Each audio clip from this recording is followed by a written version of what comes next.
Hello, I'm Michelle. And I'm Laura, and this is the Pair Entrepreneur Club podcast, a fortnightly show to help you navigate the demands of being both a parent and a business owner. We will share lots of practical ideas, hints and tips, and our own and others' experiences in juggling work, family, health and finances. Above all, we want to help you find your purpose, define your identity, and banish any confidence gremlins that might be holding you back from the life you dream of. No matter whether you have children or not, there will be something here for you. Let's get started.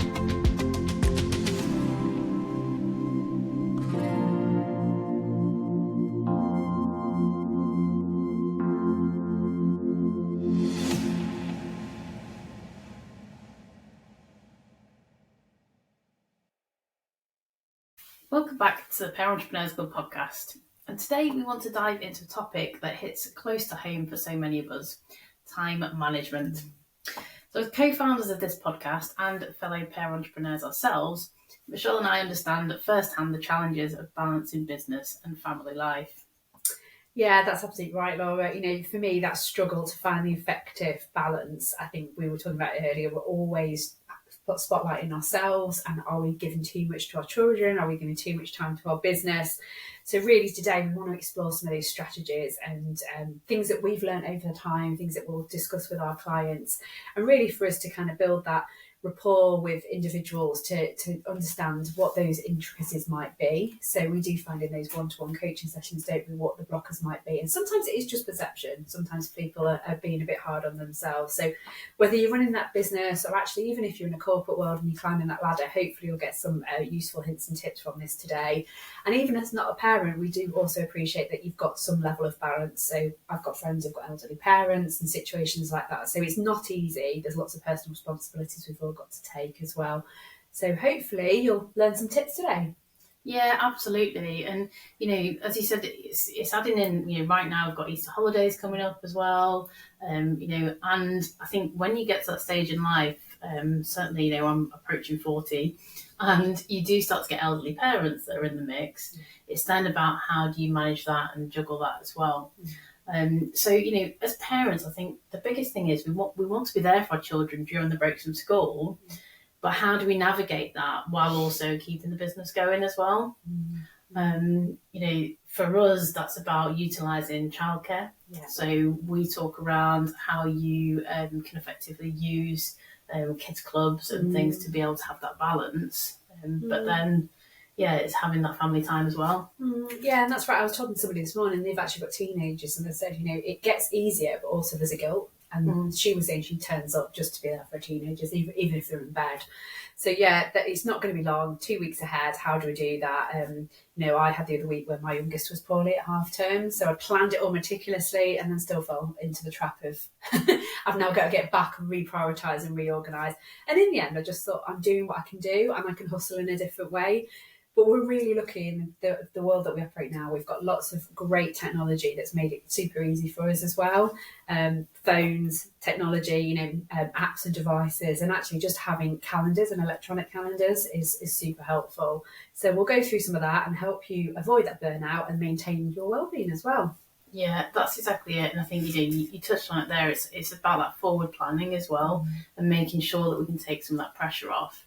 And as we do, we work very well in saying, actually, I've got so much going on at the moment. We'll pick up the phone and say, can you just help me with this? Because it's knowing that you can't do it all yourself. Yeah. So, finding that balance of making sure you're looking after yourself as well. I had a call with a client recently who talked around that they'd actually realised that healthy eating was a big thing for them because they've been eating rubbish over the last couple of weeks, feeling really sluggish and just didn't really understand why they've got aches and pains in the body that wasn't there before. And a lot of that was connected to them not looking after themselves. Yeah, that's so true. So hopefully today we'll impart some knowledge and some skills with you guys, and we'd love to hear, as we always shout out on this podcast, any ideas that you've got or hints and tips that you've got. So please engage with us and give us some of that. This is all about the community and sharing that best practice for us. the more ideas and hints and tips we get, the better. We also learn from it, not just from coaching techniques, but actually just I had a really great call with a guy from a podcast session the other week, and he said, "Oh, do you use a calendar scheduler?" And I didn't realise on Google you can actually give people your availability. So instead of going on Calendar and managing another diary, just a really quick tip that I actually shared with a VA and several other people since, and it's revolutionised how I engage with our coaching clients. So it has literally saved me probably half an hour a week, I'd say, on admin that I do. So just a really silly basic thing. But yeah, hopefully we'll learn from each other and we'll crack on and get into the topic. Yeah, absolutely. Yeah.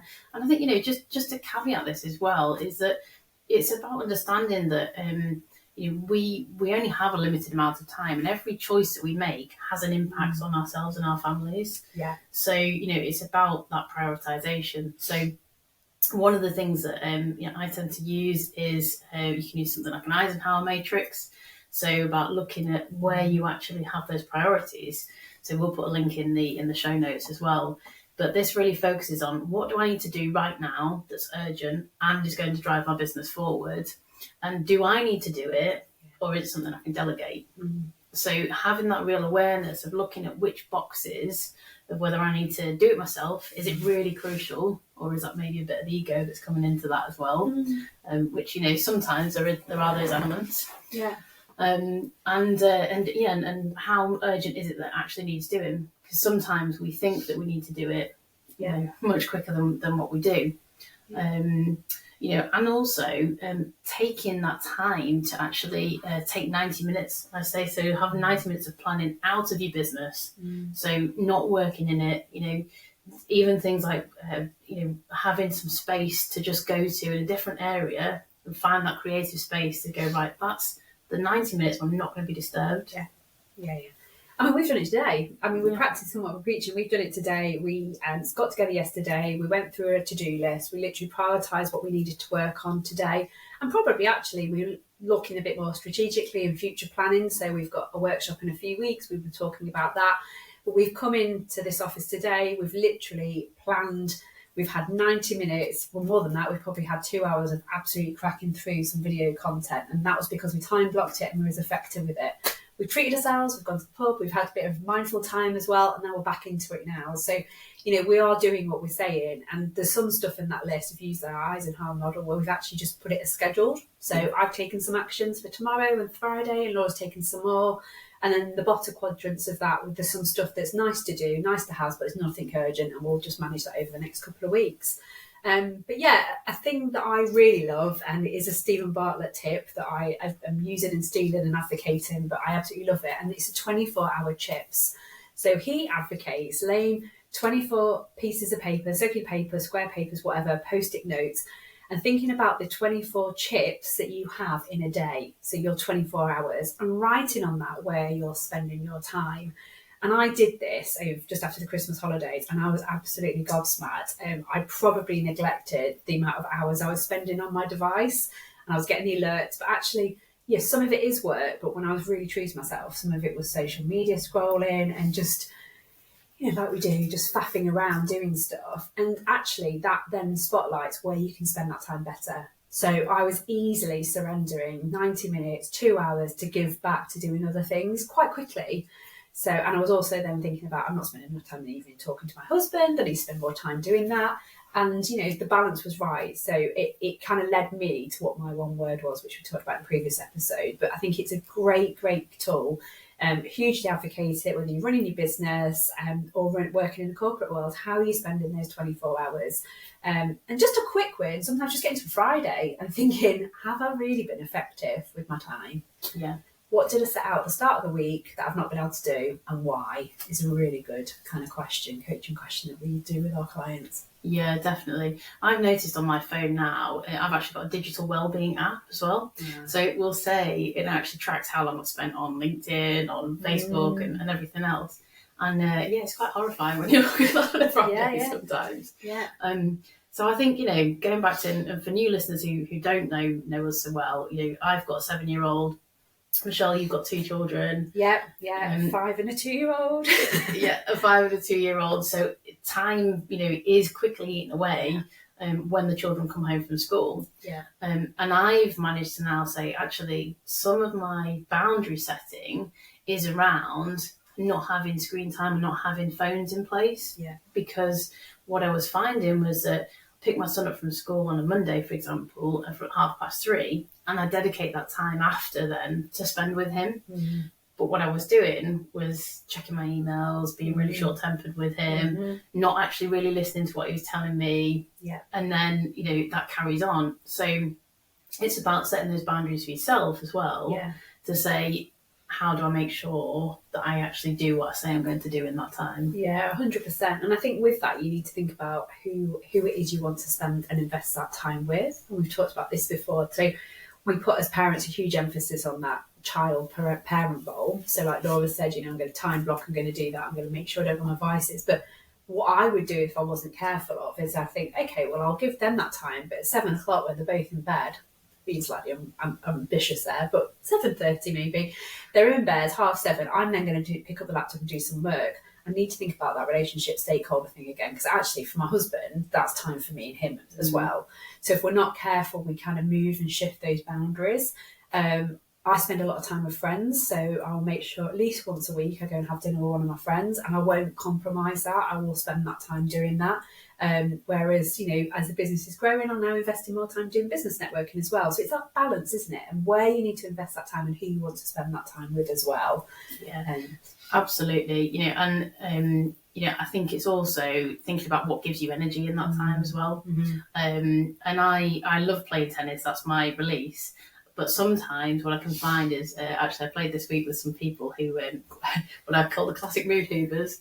They got really frustrated with the game, and their self-talk was absolutely horrendous. I won't repeat what they said. But it is that some people, can become a frustration. I've been there because I've played bad tennis and beaten myself up, and you do get into that negative spiral.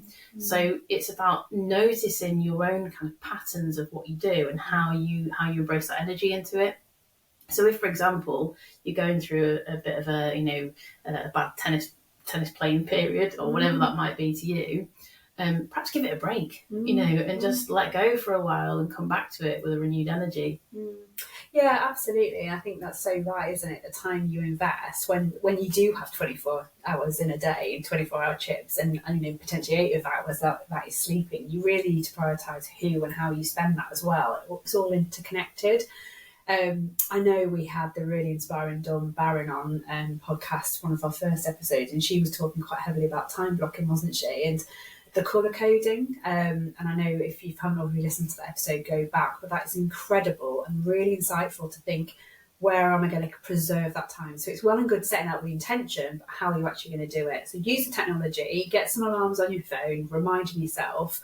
Mine is getting up sometimes at lunchtime, taking the dog for a walk. I need to do it, so I need to diarise it, otherwise I won't do it. So yeah, but last but not least, just don't forget to say no. We're very, very driven as entrepreneurs to please and to succeed, and we always think success is happiness. And I think we need to remind ourselves that actually that's not always the case. It's for us, I think we hear a lot more about the balance, and that's probably what's driving a lot of parent and business owners. Yeah, exactly that. And letting go of some of that. What is it actually you wanting to achieve? And if it's not aligned with those goals, then it's okay to say no. Yeah, absolutely. So think about it. First of all, think about on a Friday, have a bit of a mindset shift. Where am I? Where have I exhausted my energy and my time this week? Is it where I want it to be? And then think about some of those tools. So we talked about the various models and even the 24-hour chip, and using the technology to time block is incredibly important. But we'd love to hear from you guys as our community. Any hints or tips and shares, please get onto the socials and drop that. Thank you so much for tuning in, and remember to subscribe for more insights, and hopefully we will be sharing some more exciting content in future podcasts. Absolutely. I don't know why I said hopefully. I wouldn't say hopefully, of course. I maybe need to change that again. Shall I just do that last bit? So as usual, we would love to hear from the community. So share any top tips, get commenting on our socials, and just remember to subscribe for more insights. And we'll have some more insightful guests coming up on our podcasts. So until next time. Absolutely. And just if you have any suggestions for guests as well, or if you'd like to be a guest on our podcast, then please do get in touch. Thank you for listening. We hope you enjoyed it. We rely heavily on word of mouth, so if you found value in this episode, please hit subscribe and share it with family and friends. If you'd like to find out a bit more about us, you can find us on our Facebook group, Pair Entrepreneurs Club, or alternatively on Instagram, parentrepreneurs_club. We hope you have a great week and we look forward to talking to you next time.